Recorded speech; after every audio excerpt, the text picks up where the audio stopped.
अस्सलाम वालेकुम नाजरीन। आखिर पाकिस्तान ने एक स्पिनर चैंपियंस ट्रॉफी के स्क्वाड में क्यों रखा? क्या बरसगीर पाक व हिंद की पिचेस स्पिनर्स के लिए साजगार नहीं हैं? क्या हमने ये पिचेस फास्ट बॉलर्स के लिए बनाई हैं? और हमने सिर्फ एक स्पिनर इसलिए रखा है कि हम विकेटें वो फास्ट बॉलर्स के लिए बनाएंगे? क्या स्पोर्टिंग विकेट्स अगर हम बनाएं तो क्या वो स्पिनर्स के लिए भी साजगार होंगे? हालांकि पाकिस्तान और दुबई में जैसे जहाँ पे चैंपियंस ट्रॉफी के मैचेस होने हैं उसमें यही है कि स्पिनर्स के लिए भी पिच होंगी, स्पिनर्स के लिए साजगार होंगी। लेकिन हमने सिर्फ एक मोहम्मद इब्रार को टीम में शामिल किया है जो रेगुलर स्पिनर है। इसके अलावा दो स्पिनर ऑलराउंडर को में भी देखा जाता है जिसमें खुशदिल मौजूद हैं और सलमान अली आगा मौजूद हैं। लेकिन रेगुलर स्पिनर्स पर देखा जाए तो सिर्फ पाकिस्तान के पास सिर्फ मोहम्मद इब्रार है। सुफियान मुकीम जो कि जिन्होंने डेब्यू वनडे में उन्होंने 4 विकेटें ली थी और साउथ अफ्रीका के ख़िलाफ़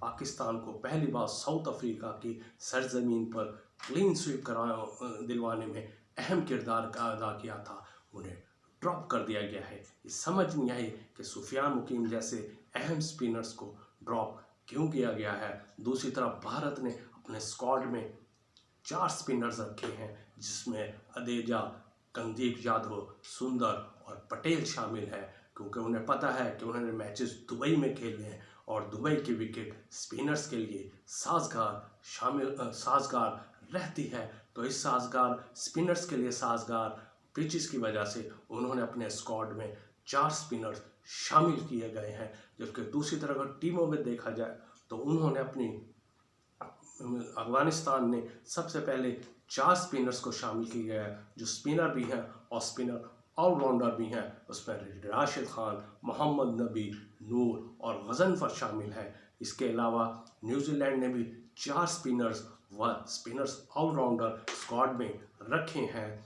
बांग्लादेश ने भी 4 स्पिनर्स व स्पिनर्स ऑलराउंडर मैदान में उतारे हैं जिसमें महमूदुल्लाह, नसीम, इरशाद और मिराज शामिल हैं। इसके अलावा साउथ अफ्रीका ने भी 3 अपने स्पिनर्स ऑलराउंडर मैदान में उतारे हैं। इसमें शमसी, माकरम और महराज शामिल हैं। इंग्लैंड भी 3 अपना स्पिनर्स ऑलराउंडर के साथ मैदान में उतरा है। इसके अलावा ऑस्ट्रेलिया ने एडम जंपा और मैक्सवेल हैं जो स्पिन ऑलराउंडर अपना टीम में स्क्वाड में शामिल हुए हैं। पाकिस्तान ने सिर्फ एक ही रेगुलर स्पिनर मैदान में उतारा है, मोहम्मद इब्रार। इसके अलावा पाकिस्तान ने ऐसे लोग भी शामिल कर लिए हैं जो हैरत अंगेज तौर पर जिनकी टीम में एंट्री हुई है, जिनका वनडे स्क्वाड में औसत नहायत ही नील है, यानी 10%।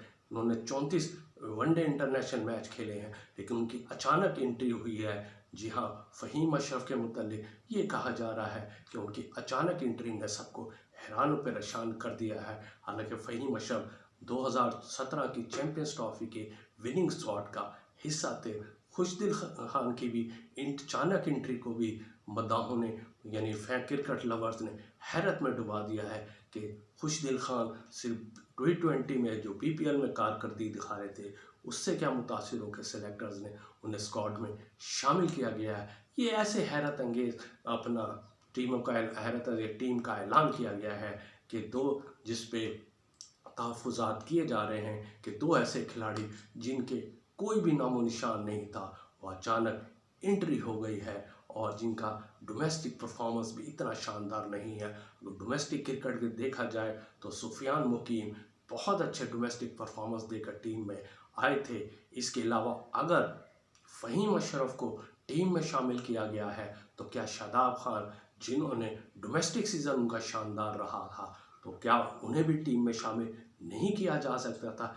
ये चंद सवालात ऐसे हैं जो सेलेक्टर्स के लिए भी और क्रिकेट लवर्स को भी सोचने पे मजबूर कर दिया है कि सेलेक्टर क्या सोचते हैं, कौन सा वो टीम में आने का परफॉर्मेंस का दारोमदार है। डोमेस्टिक सीज़न में जो चीज़ अच्छा खेलेगा वो परफॉर्मेंस की बुनियाद पर आगे आएगा। क्या हमने परफॉर्मेंस की बुनियाद पर चंद खिलाड़ियों को आगे लाए हैं या फिर अच्छे खिलाड़ियों को ड्रॉप कर दिया है? ये थी आज की खबर। अपना ख्याल रखिएगा और चैनल को सब्सक्राइब करना ना भूलिएगा। अल्लाह हाफिज़।